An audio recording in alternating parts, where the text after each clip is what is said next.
They mocked his dirty clothes at school. Years later, he bought their company just to fire them.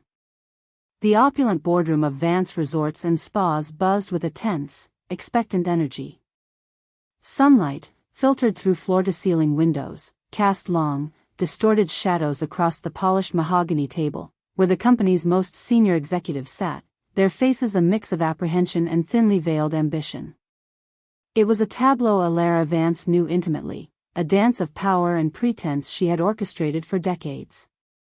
Now, she observed it from the periphery, a silent observer in a world she had built but no longer truly recognized.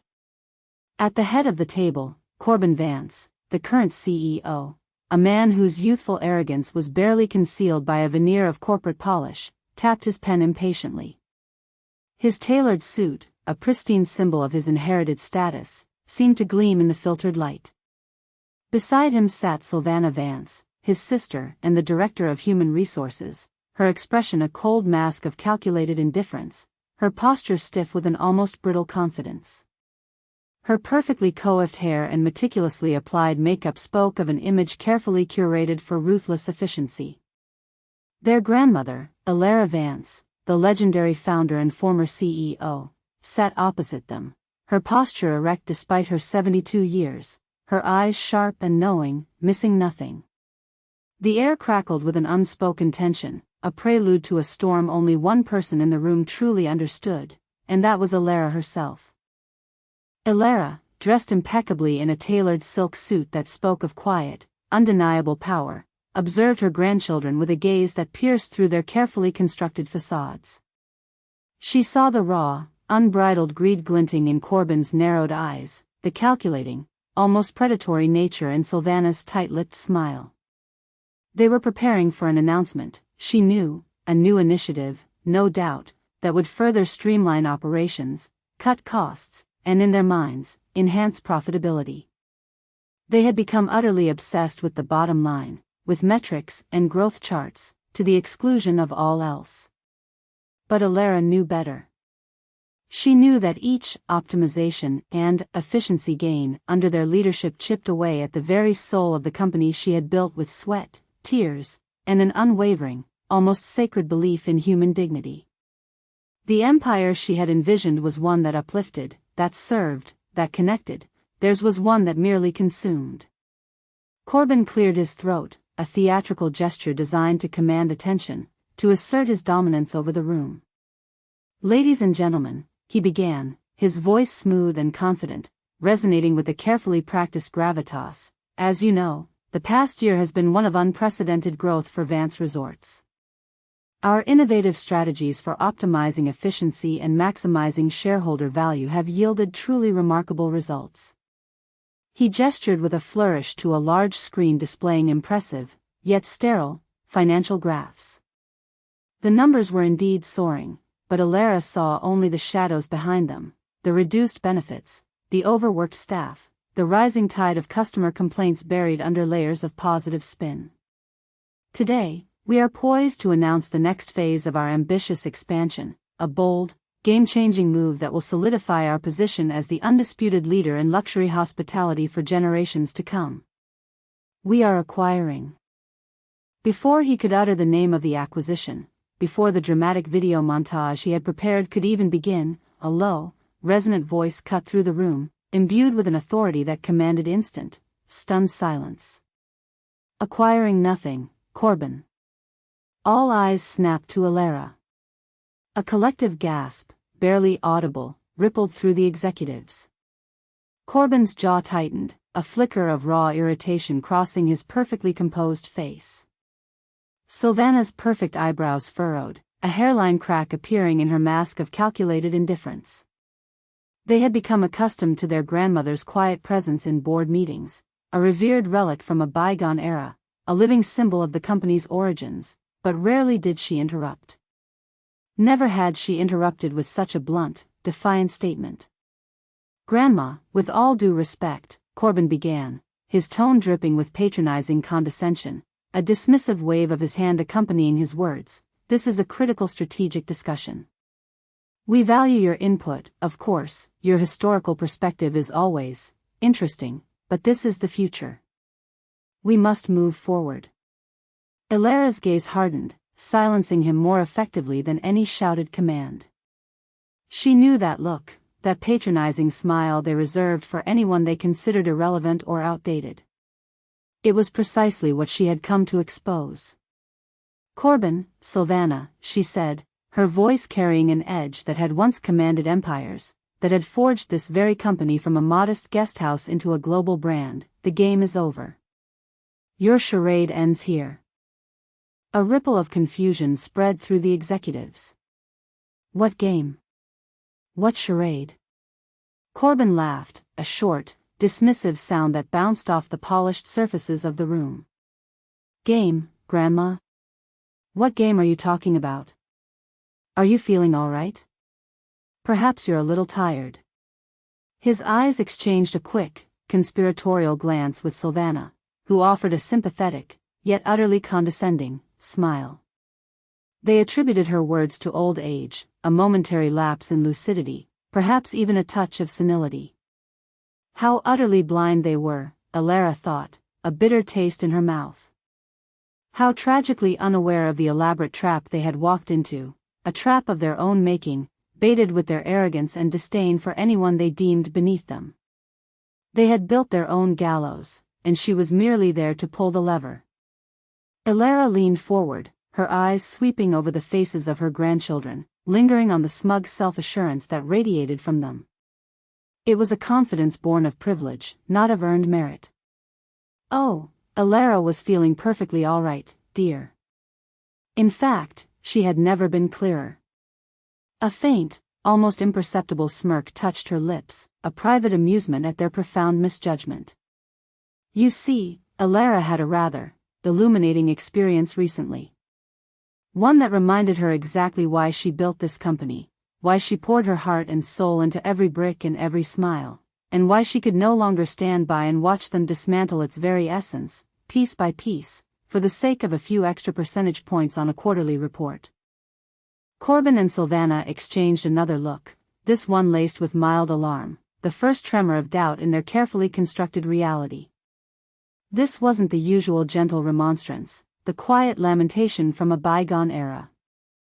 There was a steel in Ilara's voice they hadn't heard in years, a dormant volcano suddenly rumbling to life, threatening to erupt and consume their carefully built world. They had no idea that the illuminating experience Ilara spoke of was their own cruelty, their own contempt for a seemingly helpless old woman, a contempt they had so freely displayed, unknowingly, to the very architect of their current fortunes. The irony was a bitter pill Ilara was ready to force them to swallow, a lesson in humility delivered with surgical precision. The decision to embark on such an elaborate ruse had not been made lightly. For years, Ilara Vance had watched, with a growing sense of disillusionment and a deep ache in her heart, as the empire she had painstakingly built began to veer wildly off course. Vance Resorts and Spas, once synonymous with unparalleled hospitality, genuine warmth, and a profound respect for both its esteemed guests and its dedicated employees, was transforming into something cold, sterile, and purely transactional under the stewardship of her grandchildren, Corbin and Sylvana. It was as if a vibrant, living organism was slowly being stripped of its lifeblood, leaving behind only a hollow, gilded shell. Ilara had founded Vance Resorts with a simple, yet profound, philosophy, one she had articulated countless times to her first employees, to her son, and even, in their younger, more impressionable years, to Corbin and Sylvana themselves, that true luxury lay not just in gilded fixtures and exquisite cuisine, but in the human connection, the genuine care, and the inherent dignity extended to every individual, from the highest-paying guest checking into the presidential suite to the most junior cleaning staff tirelessly polishing the marble floors. She believed in nurturing talent, in providing a living wage, in fostering an environment where every employee felt valued, respected, and an integral part of the Vance family. These were the tenets, the invisible threads of human connection, that had allowed a modest guesthouse to blossom into a global luxury brand, a testament to the idea that kindness could be profitable. However, as the years passed and the reins of power were gradually handed over, first to her son, a kind but somewhat less visionary leader, and then tragically, too soon, To her grandchildren after his untimely death in a boating accident, Elara began to observe a disturbing, almost insidious shift. Corbin and Silvana, products of elite universities and a world obsessed with metrics and profit margins, viewed the company not as a living entity with a soul, but as a complex machine to be optimized, a series of levers and gears to be manipulated for maximum output. They spoke of synergies and lean operations, of talent acquisition and human capital, terms that, to Elara, stripped away the very humanity she held so dear, reducing vibrant individuals to mere data points. The first signs were subtle, like faint cracks appearing in a magnificent fresco. The long-standing employee benefits, once a source of pride and loyalty, were subtly eroded, first through minor adjustments, then through more significant cuts. Training programs focused more on efficiency and speed than on empathy and personalized service.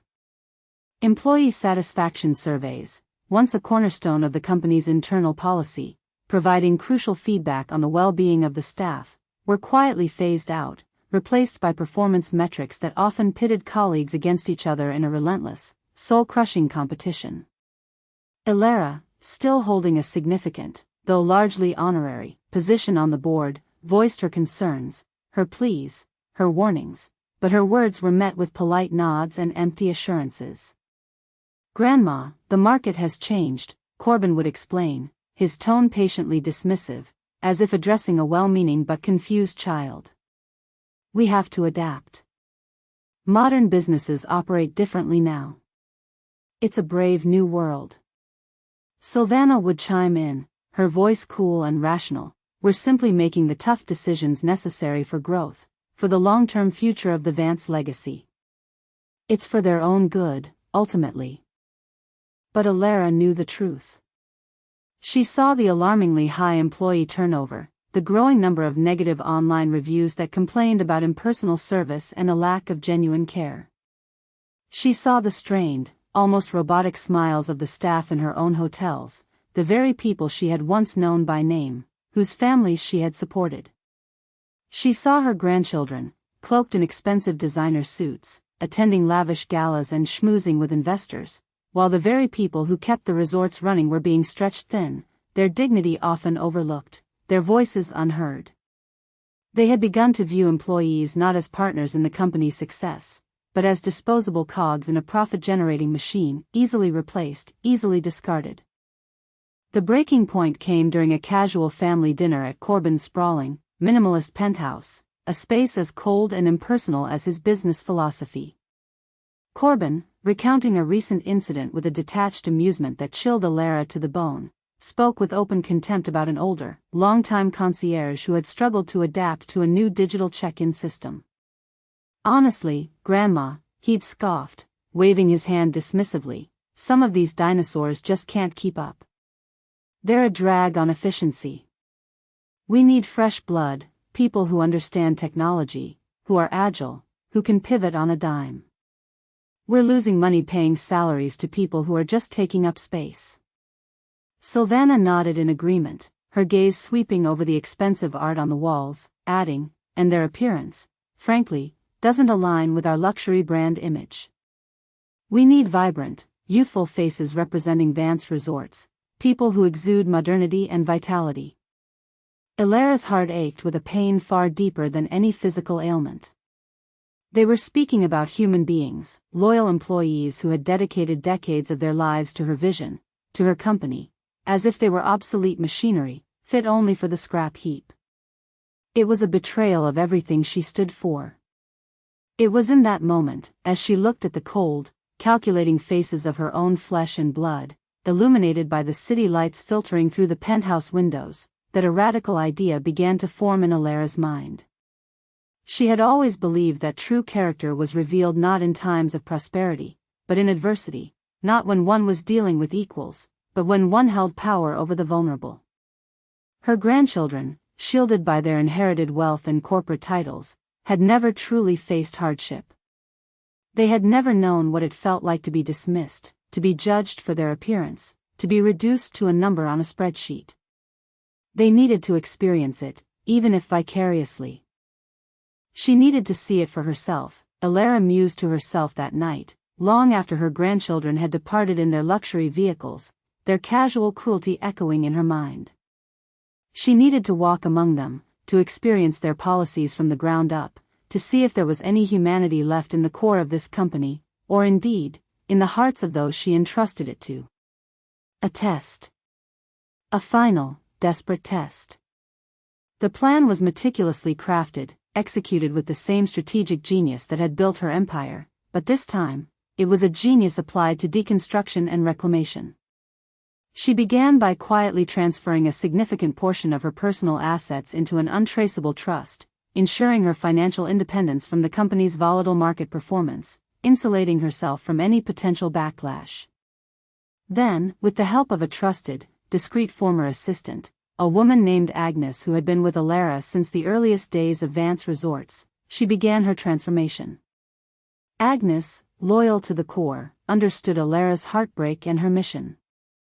Her wardrobe, once a collection of haute couture, bespoke suits, and elegant dresses, was replaced with threadbare, ill-fitting clothes, stained and faded as if from years of hard labor and neglect.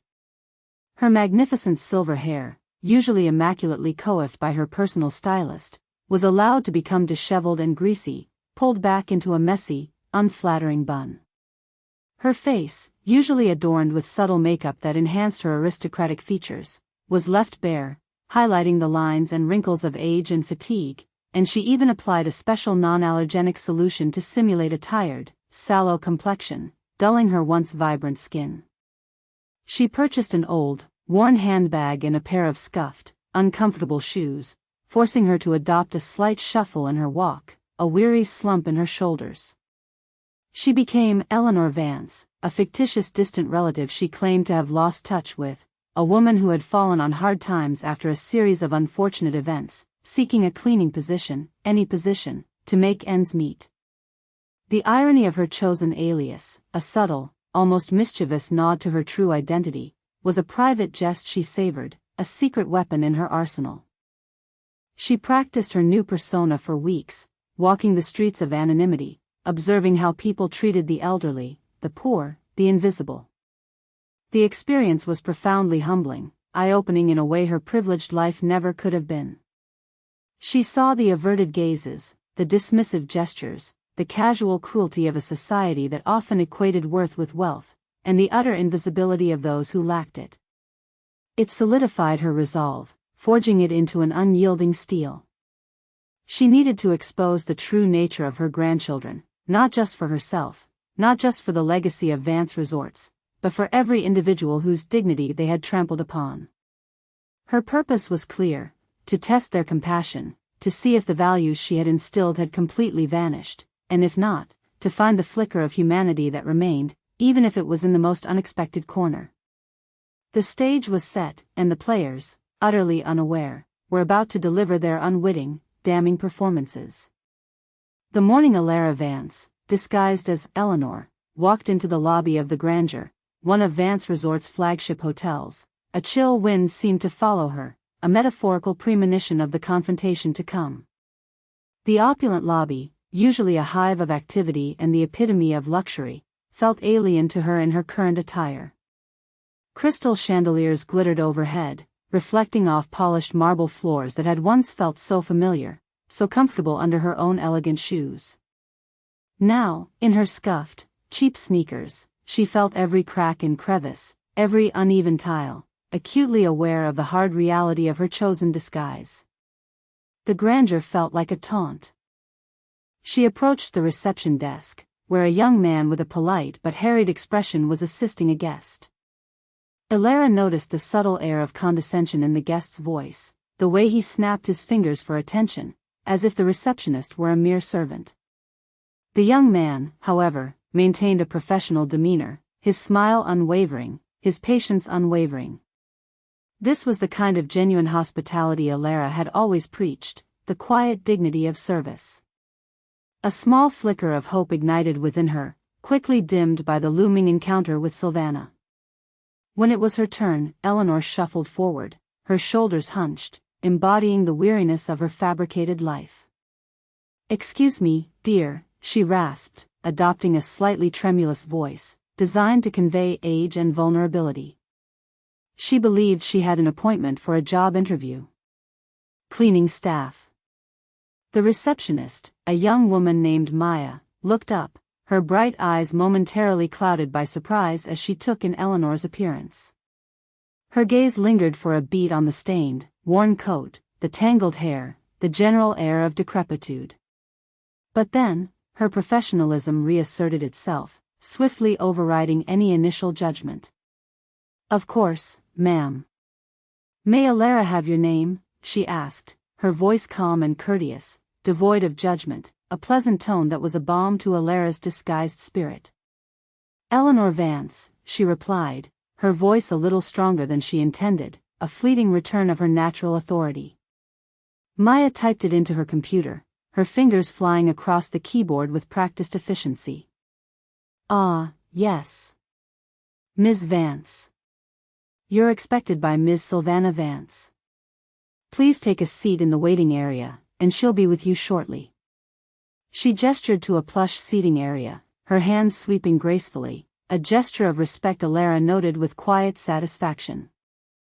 Eleanor nodded, offering a small, grateful smile. As she moved towards the designated area, she felt the subtle, curious glances of other guests, their expressions ranging from mild amusement to outright disdain, a dismissive flick of the wrist, a whispered comment. She heard a well-dressed woman, her voice dripping with judgment, say to her companion, "Honestly, the standards of this place seem to be going down. Anyone can just walk in now." Elara's heart hardened. This was precisely what she needed to see. The casual cruelty of the privileged, the easy judgment of those who had never known a day of struggle, the way her own company now seemed to reflect the worst aspects of society. After what felt like an eternity, but was likely only 15 minutes, a young woman in a crisp, expensive suit emerged from a back office. This was Sylvana Vance, Elara's granddaughter, the Director of Human Resources. Sylvana's eyes, as they scanned the waiting area, seemed to skip over Eleanor entirely before landing on a younger, impeccably dressed candidate, a vibrant young woman who exuded the kind of youthful vitality Sylvana clearly valued. "Miss Peterson?" Sylvana called out, her voice clear and resonant, perfectly modulated for a corporate setting. Eleanor, confused, slowly rose. "Excuse Elara, dear?" "Elara is Eleanor Vance." Sylvana's gaze finally settled on her, a look of profound distaste crossing her face. Her lips thinned, a clear sign of her displeasure. "You're Eleanor Vance?" Her tone was laced with disbelief, bordering on contempt, an almost imperceptible sneer. She clearly had not expected someone who looked like Eleanor to be applying for a position, let alone have an interview scheduled. It was an inconvenience, an anomaly. "Come in," she managed, her voice clipped, barely concealing her annoyance. The interview was a masterclass in passive-aggressive dismissal. Sylvana sat behind a massive, gleaming desk, barely making eye contact, her gaze darting instead to the expensive art on her walls or the polished surface of her desk. She flipped through Eleanor's meager resume, a hastily put-together document detailing a fabricated past of odd jobs and unfortunate circumstances, clearly finding it inadequate. "So, Ms. Vance," Sylvana began, her voice dripping with an almost imperceptible sarcasm, a condescending lilt. "You're applying for a cleaning position at Vance Resorts. Despite having no formal experience in hospitality, and, well, being of a certain age." Her gaze swept over Eleanor's worn clothes, her disheveled hair, a smirk playing on her lips. "Our standards are incredibly high here, you understand. Our brand image, you understand, is paramount. We pride ourselves on pristine environments and a staff that reflects our luxury ethos. We simply can't compromise on that." Eleanor, maintaining her meek persona, nodded, forcing herself to suppress the surge of indignation. "Elara is a hard worker, dear. Always has been. And Elara learns quickly.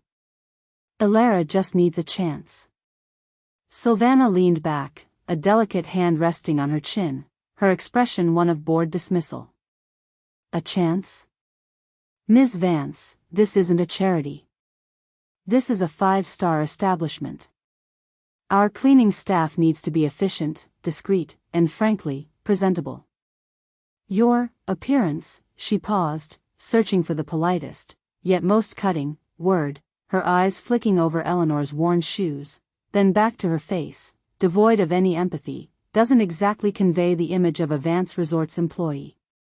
Our guests expect a certain level of refinement. You understand, of course. Eleanor felt a familiar surge of anger, a protective instinct for all the unpresentable individuals Sylvana would dismiss, all the hard-working people whose worth was judged by their outward appearance rather than their character or dedication. Elara assures you, dear, Elara can do the job. Elara is strong, and Elara is very thorough. Sylvana scoffed, a barely audible sound of disdain. Thoroughness is one thing. Representing the brand is another. We have younger, more energetic candidates with relevant experience. And honestly, we're looking for people who will be with us for the long haul, not just a temporary solution. The implication was clear: Eleanor was too old, too used up, too much of a potential liability to be a valuable asset. Sylvana clearly believed that Eleanor would be a drain on resources, someone who would require more care than she was worth, a burden rather than a benefit. Eleanor felt her heart sink, not in despair for her own job prospects, but in profound disappointment for the woman sitting opposite her. This was her granddaughter, the product of her legacy, dismissing human worth with such casual, chilling cruelty.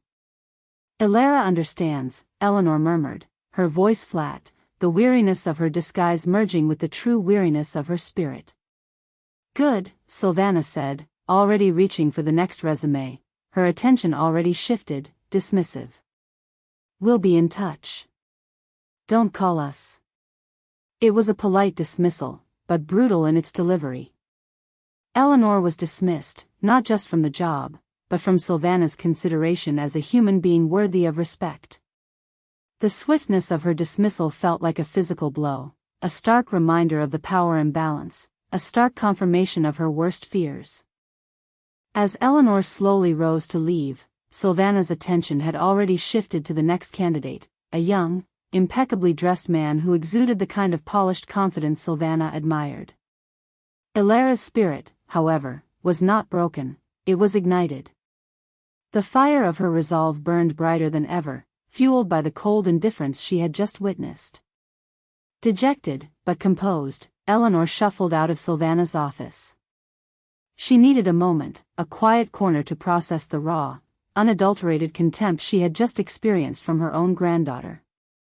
She made her way towards the hotel's employee cafeteria, hoping to find a place to sit unnoticed, to simply be invisible for a moment. As she passed the main reception desk again, she saw the young receptionist, Maya, from earlier, looking at her with a gentle, concerned expression. There was a genuine warmth in her eyes that cut through the coldness Eleanor had just endured. "Excuse Elara, Ms. Vance," Maya called out softly, her voice carrying a genuine warmth that was a stark contrast to Sylvana's clipped tones. Elara couldn't help but notice, "You look a little down." She paused, then continued, her voice lower, more conspiratorial, as if sharing a secret. "Elara saw you leave Ms. Sylvana's office. She can be difficult. Very difficult." Eleanor looked up, surprised by the unexpected kindness, the unsolicited empathy. "Just a bit tired, dear," she replied, trying to maintain her guise, to not reveal too much. Maya's expression softened further, a true, empathetic smile gracing her lips. "Would you like a cup of coffee?" "On Elara. We have some decent coffee in the staff lounge. It might help." She offered a small, sympathetic smile, a genuine curve of the lips that reached her eyes, a gesture of pure, uncalculated generosity. Elara noticed the slight tremor in Maya's hands, a subtle sign of her own stress, perhaps from long hours or low pay, or the constant pressure of working in a corporate environment that valued numbers over people. Yet, here she was, offering comfort to a complete stranger, a woman who appeared to have nothing. Eleanor felt a lump form in her throat, a sudden tightness that betrayed her disguise. This simple offer, this small gesture of human decency, was a stark contrast to the disdain she had just received. It was a beacon of light in the growing darkness of her disappointment, a reaffirmation that the values she held dear still existed, even if hidden. "That would be lovely, dear. Thank you." Maya led her to a small, unassuming staff lounge, a far cry from the luxurious guest areas. The walls were scuffed, the furniture worn, but there was a quiet hum of camaraderie among the few staff members on break. The coffee was strong and hot, served in a chipped ceramic mug, a comforting warmth radiating into Eleanor's hands. As Eleanor sipped it, Maya sat down opposite her, on a worn sofa, her body language open and inviting. "Are you doing all right?" Maya asked again, her concern evident, her eyes fixed on Eleanor's face. "It's tough out there, trying to find work, especially when you're not fresh out of college." She offered a self-deprecating chuckle, a hint of her own vulnerability. Elara knows a bit about that herself. Her parents lost their jobs during the last economic downturn, and Elara is trying to put herself through night school while working here. Every little bit helps, but sometimes it feels like you're just a number, just another cog in the machine. Eleanor listened, truly listened, to Maya's story, a story of quiet struggle and fierce determination. The young woman spoke of her struggles with a quiet resilience, without complaint or bitterness, simply stating facts. She talked about how she valued the job, despite the long hours and occasional rude guests, because it allowed her to support her family and pursue her education. She spoke of her dreams with a quiet passion, of one day opening her own small, community-focused cafe, a place where everyone felt welcome, regardless of their background or bank account, a place built on the very principles Elara believed in. "This place used to be different, you know," Maya confided, her voice hushed, leaning closer. Her aunt worked here for 30 years, cleaning rooms. She always said Elara Vance, the founder, treated everyone like family, that she knew everyone's name, that she cared. But since Mr. Corbin and Ms. Sylvana took over, it's all about targets and cutting corners, about maximizing profits at any cost. They even fired her aunt last year, said she was inefficient because she was a bit slower after her knee surgery. It broke her heart, ma'am. It really did. A shadow crossed Maya's face, a brief flicker of sadness and injustice, but then she smiled again, her inherent optimism shining through. "But you just keep going. You find joy in the small things, like a kind word, or a good cup of coffee." Eleanor's heart swelled with a complex mix of emotions, profound sadness for Maya's aunt, incandescent rage at her grandchildren's cruelty, and an overwhelming sense of validation. Here, in this humble staff lounge, amidst the chipped mugs and worn furniture, she had found the very humanity she feared had been extinguished. Maya, struggling herself, had shown more empathy, more genuine kindness, than her own affluent grandchildren, cloaked in their designer suits and corporate titles. This was the true spirit of Vance Resorts, buried deep beneath layers of corporate greed and indifference, waiting to be rediscovered. The coffee cup felt warm in Eleanor's hands, a symbol of the unexpected human connection, a small, tangible act of compassion. This was it. This was the moment. Her resolve solidified into an unyielding determination. She would not just reclaim her company, she would purge it of the toxic influences that had poisoned its soul. And she would ensure that kindness, true kindness, was not only rewarded but became the very foundation upon which the new Vance Resorts would be built. The test was complete. The time for the lesson had arrived. The atmosphere in the grand ballroom of the Grandeur Hotel was electric. It was the annual Vance Resort Stakeholders Conference, a lavish affair where Corbin and Sylvana were scheduled to unveil their most ambitious expansion plans yet. Hundreds of investors, board members, and high-ranking executives filled the room, their faces alight with anticipation, their murmurs a low, excited hum. A massive projection screen displayed the Vance Resorts logo, cycling through images of gleaming new properties, futuristic designs, and smiling, impeccably dressed models, all perfect, all sterile. Corbin Vance stood on stage, bathed in the glow of spotlights, a charismatic smile plastered on his face, radiating an aura of confident success. He spoke eloquently of record profits, strategic acquisitions, and a future of unparalleled growth, his voice filling the vast space. Silvana, poised and elegant, stood beside him, occasionally interjecting with statistics on optimized human capital deployment and streamlined operational efficiencies, her contributions as cold and precise as a surgeon's scalpel. Their presentation was a testament to their financial acumen, a carefully constructed narrative of success built on numbers and relentless cost-cutting, a world away from Alara's vision. And now, Corbin announced, his voice swelling with triumph, a crescendo of self-congratulation, we are proud to announce the latest jewel in the Vance Resorts crown. A multi-billion-dollar acquisition that will redefine luxury travel and cement our legacy for generations to come, ensuring Vance Resorts remains at the apex of global hospitality. The crowd murmured excitedly, a wave of anticipation washing over them, and cameras flashed, capturing the moment of apparent triumph. Just as a dramatic video montage began to play on the screen, showcasing sleek architectural renderings of a magnificent new resort, the grand, carved oak doors at the back of the ballroom swung open with a resounding thud that echoed through the hushed hall. All eyes instinctively turned. A profound hush fell over the room. Standing framed in the doorway, silhouetted against the bright hallway lights, was Alara Vance. But this was not the frail, quiet grandmother they were accustomed to, the gentle relic from a bygone era. She was resplendent, dressed in a custom-tailored power suit of deep sapphire blue, a color that perfectly complemented her silver hair, which was styled in a sophisticated chignon that shone under the light. Diamonds glittered at her ears and throat, catching the light with every subtle movement, radiating an understated elegance. Her posture was regal, her gaze piercing, conveying an authority that instantly commanded the vast space, drawing every single eye to her.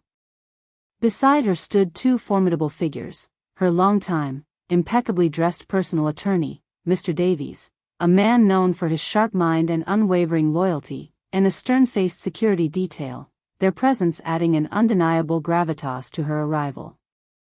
The collective gasp in the room was almost audible. Corbin's speech faltered mid-sentence, his confident smile instantly replaced by a look of bewildered shock. Silvana's face went utterly blank, a mask of pure disbelief and dawning horror. They had not expected her to be here, let alone to make such a dramatic entrance, resembling a force of nature rather than a retired matriarch. Alara walked slowly, deliberately, down the central aisle, her stride firm and unwavering, her gaze fixed straight ahead. Every eye followed her, a silent, stunned audience. The confident smiles on Corbin and Silvana's faces evaporated, replaced by a mixture of confusion and growing alarm as Alara's true purpose began to manifest. They watched, frozen, as she approached the stage, her presence eclipsing their meticulously crafted spectacle, rendering their elaborate presentation utterly insignificant. Corbin, regaining some semblance of composure, forced a strained, unnatural smile. "Grandma," he said, his voice betraying a hint of nervousness, a tremor that belied his usual arrogance, "what a surprise. We weren't expecting you to grace us with your presence. You could have just entered through the side, you know, avoiding such a disruption." He tried to dismiss her, to minimize her presence. Alara stopped directly in front of the stage, her eyes fixed on her grandchildren, her gaze unwavering. Her voice, when she spoke, was calm but resonated with an unshakable power, carrying effortlessly through the hushed ballroom without the need for a microphone, reaching every corner of the room. "Surprise, indeed, Corbin. And Silvana. Alara believes you were about to announce a significant acquisition." Silvana, regaining her composure, managed a polite, if shaky, smile, attempting to project an air of control. Yes, Grandma. We're just about to reveal it. It's going to be a game changer for the company, for its future. Elara's lips curved into a faint, knowing smile, devoid of warmth, a chilling harbinger of what was to come. Oh, Elara assures you, it will be a game changer. But perhaps not the one you envisioned.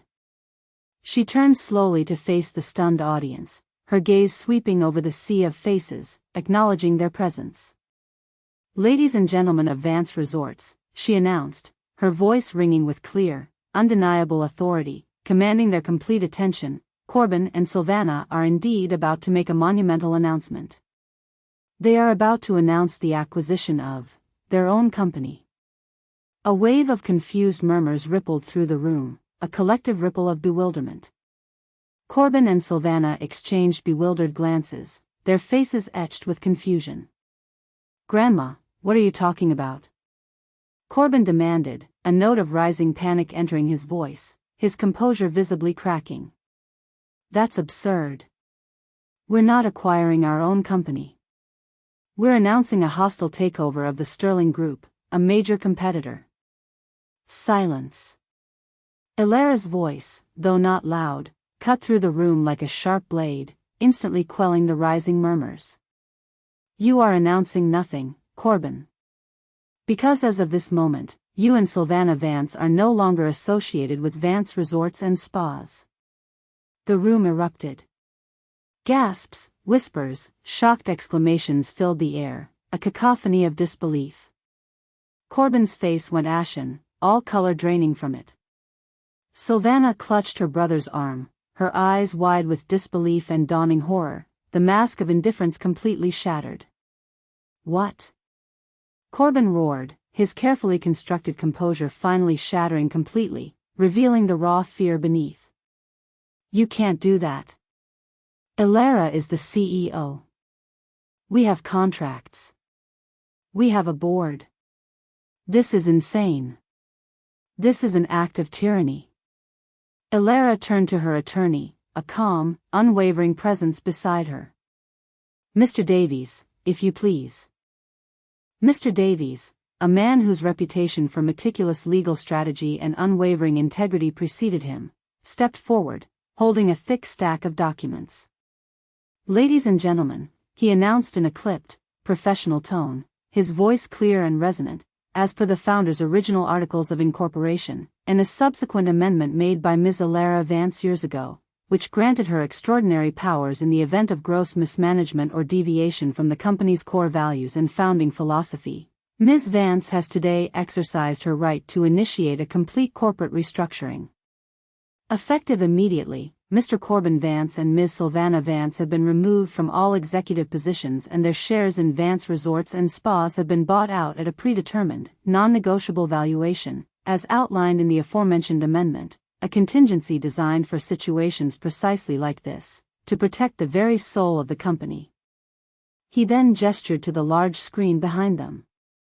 The sleek images of new resorts vanished, replaced by a single, bold statement, stark and undeniable: Vance Resorts and Spas, reclaiming IT's soul. Corbin stared, his mouth agape, his world crumbling before his eyes. Sylvana looked as if she had been slapped, a physical blow of truth. This is a coup. Sylvana shrieked, her voice cracking with fury and fear, her hands trembling. You planned this. You orchestrated this whole thing. It's a setup. Elara stepped onto the stage, taking center stage, eclipsing her grandchildren entirely, her presence radiating a quiet, unassailable power. Her eyes, filled with a profound sadness that mingled with steely resolve, swept over them. Indeed, Sylvana. Elara did. Her voice dropped, taking on a more intimate, yet equally powerful, tone, a voice that carried the weight of years of disappointment. You see, Elara gave you her legacy, a company built on integrity, on dignity, on the belief that every person, regardless of their station, deserves respect and kindness. And what did you do? You turned it into a cold, heartless machine.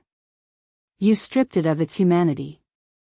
You treated people as commodities, as numbers on a spreadsheet, expendable resources to be exploited for profit.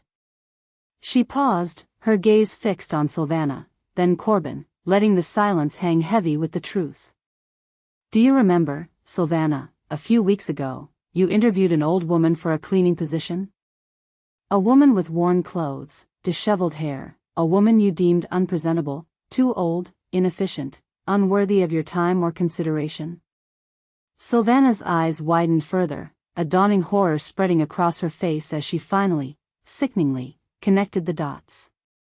She remembered the interview, the casual dismissal, the contempt she had felt for the seemingly destitute old woman.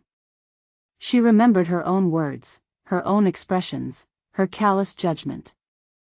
And Corbin, Alara continued, her voice gaining intensity, a sharp edge that cut through his stunned silence. Do you recall discussing your plans to streamline the workforce, to retire the dinosaurs who no longer fit your luxury ethos?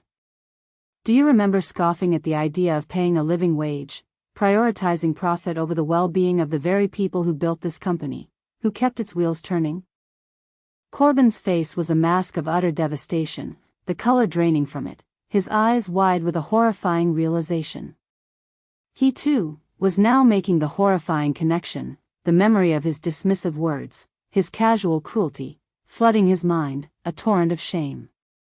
They both looked at Alara, not as their grandmother, but as the old woman they had mocked, the woman they had scorned, the face of their own profound error. The realization of their colossal mistake, their unforgivable blindness, hit them like a physical blow, a punch to the gut of their carefully constructed reality. Alara's voice, though quiet, was filled with a chilling authority, an unyielding finality. That old woman, with the worn clothes and the disheveled hair, was Alara. Alara walked among you, disguised, to see for herself what had become of her company, and what had become of you. And what Alara found was a chilling reflection of your greed, your arrogance, and your profound lack of empathy. The silence that followed was deafening, punctuated only by the rapid clicks of cameras, recording every agonizing moment. The investors, the board members, the executives, all watched in stunned disbelief as the magnitude of Alara's revelation settled over the room. Corbin and Sylvana stood on stage, stripped bare of their power and their prestige, their masks of corporate polish shattered, their faces etched with the raw, agonizing truth of their public humiliation. Their reign was over. The empire they thought was theirs, built on the foundations of their grandmother's values, had been reclaimed, just as it had been founded, by a woman of steel, integrity, and an unwavering commitment to human dignity. The aftermath of Alara Vance's dramatic reveal was nothing short of a corporate earthquake. The news rippled through the financial world with unprecedented speed, dominating headlines and becoming the subject of endless speculation on business channels. Legendary founder reclaims empire in stunning coup, blared one headline, capturing the audacity of the event. Vance scions humiliation, a lesson in empathy, declared another, focusing on the moral implications. The stock market reacted with initial volatility, a nervous tremor, but surprisingly, after Alara's public statement outlining her clear vision to restore the company's original values of integrity, employee welfare, and genuine guest service, the shares stabilized and even began to climb steadily. Investors, it seemed, appreciated a return to ethical business practices, recognizing that true value lay beyond mere short-term profit. For Corbin and Sylvana Vance, the fallout was swift and brutal, a public and professional annihilation. Within hours of Alara's announcement, their names were scrubbed from the company website as if they had never existed. Their offices were sealed, their corporate credit cards cancelled. The luxury cars, company apartments, and other perks they had grown accustomed to were immediately revoked, their access denied. Their personal financial accounts, while not entirely empty due to their inherited wealth, were significantly impacted by the forced buyout of their Vance Resorts shares at the predetermined, less than market rate valuation Alara had prudently stipulated in her amended articles. The clause had been designed specifically to prevent such a scenario from enriching those who would betray her foundational values, a testament to her foresight. Corbin, once the epitome of confident ambition, became a pariah. His calls to his former business associates, his former friends, went unanswered. Investment banks and private equity firms that had once courted him now politely, yet firmly, closed their doors, citing unforeseen circumstances or new strategic directions. His reputation was irrevocably tarnished, not just by financial mismanagement, but by the public revelation of his cruel, dismissive nature. He tried to spin the narrative, to portray himself as a victim of an eccentric grandmother's whims, but the omnipresent media, fed by leaks from disgruntled former employees and even some board members who had been quietly cheering Alara on, ensured his true character was laid bare for all to see. He retreated to his private estate, a man stripped of his power, his purpose, and the respect he once commanded. The thought of starting over, building something from scratch, was anathema to him, a task he was utterly unprepared for, having always relied on inherited structures, never truly having to earn his place. Sylvana fared no better. Her carefully cultivated image as a sharp, modern HR executive shattered into a million pieces. The details of her interview with Eleanor Vance, meticulously recounted by Alara to the board and later leaked to the press, painted a picture of a cold, elitist individual devoid of human compassion. She, too, found herself blacklisted in the corporate world, her professional network crumbling overnight like a house of cards. The very industry she had sought to optimize had optimized her out of existence. She lost her coveted board positions, her invitations to exclusive social events vanished, and even some of her closest friends suddenly found themselves too busy for her, their loyalty as superficial as their designer clothes. She was left with her expensive wardrobe and her empty schedule, a bitter reminder of the superficial world she had inhabited, a world that had now cast her out.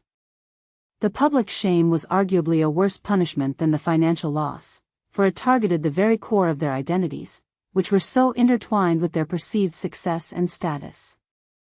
Meanwhile, in a humble apartment across town, Maya, the kind receptionist, was completely unaware of the seismic shifts occurring at the top of Vance Resorts.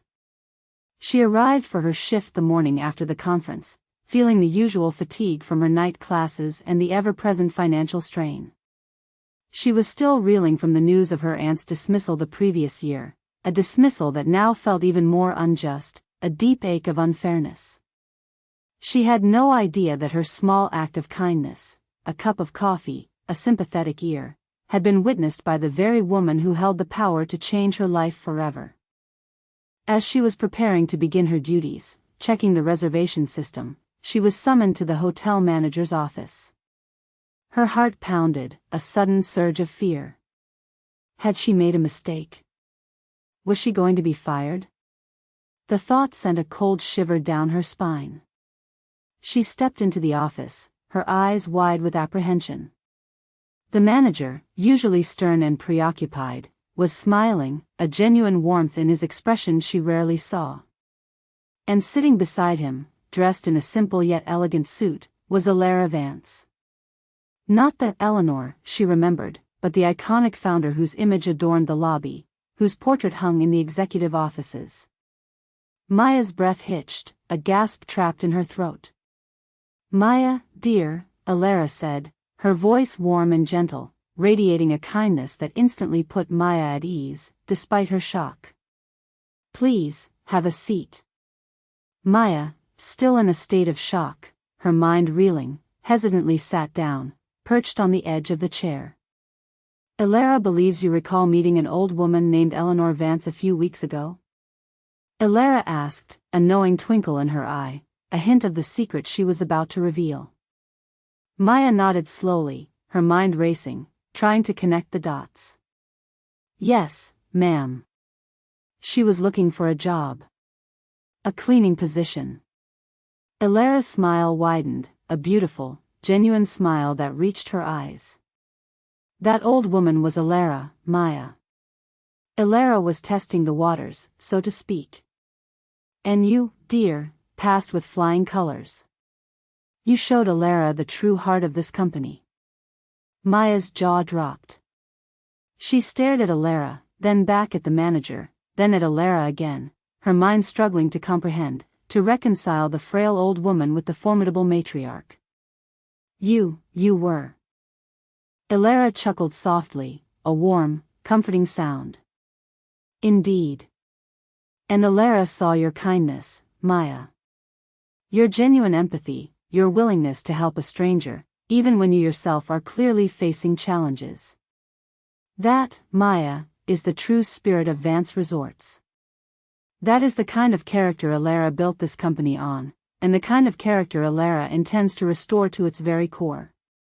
Maya's eyes welled up with tears of disbelief and overwhelming emotion. She thought of her aunt, of her own struggles, of her dreams that sometimes felt so far out of reach, so impossible.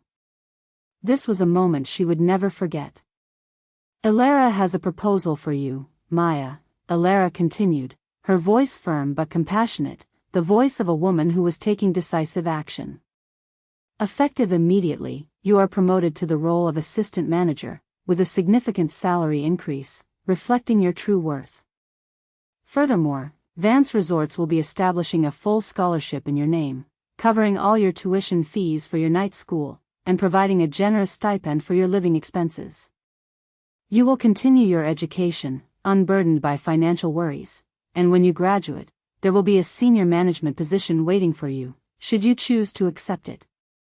Maya could only stare, tears streaming down her face, her hands trembling. A scholarship? A management position? It was more than she could ever have dreamed, more than she had dared to hope for. It was an escape from the endless cycle of struggle, a path to a future she had only dared to whisper about in her quiet moments. It was a complete transformation of her life. But Elara wasn't finished. And lastly, Maya, Elara has learned about your aunt. Elara is deeply sorry for the injustice she suffered. We will be reinstating her full pension, with back pay, and offering her a consultancy role if she wishes, so her wisdom and experience can once again benefit this company. And as a personal gift to you and your family, Elara has purchased a small, charming house for your family, free and clear, so you no longer have to worry about rent or finding a stable home. Maya gasped, tears now flowing freely down her cheeks, sobs racking her body. A house? For her family? It was an act of profound generosity that transcended any professional reward. It was a lifeline, a miracle, a true blessing. She tried to speak, but only choked sobs emerged, her heart overflowing with gratitude. She felt a surge of gratitude so immense it threatened to overwhelm her. The universe, it seemed, had witnessed her small act of kindness and had responded with an abundance beyond her wildest imagination. The cynical world of corporate greed had shown its ugly face, but true human warmth had found its unexpected, glorious reward. Months later, Vance Resorts and Spas had undergone a remarkable transformation, a true renaissance. Under Elara's renewed leadership, the company began to rediscover its soul, to shed the layers of sterile corporate efficiency and embrace the warmth it once embodied. Employee morale, once at an all-time low, soared, a palpable sense of relief and optimism permeating every department.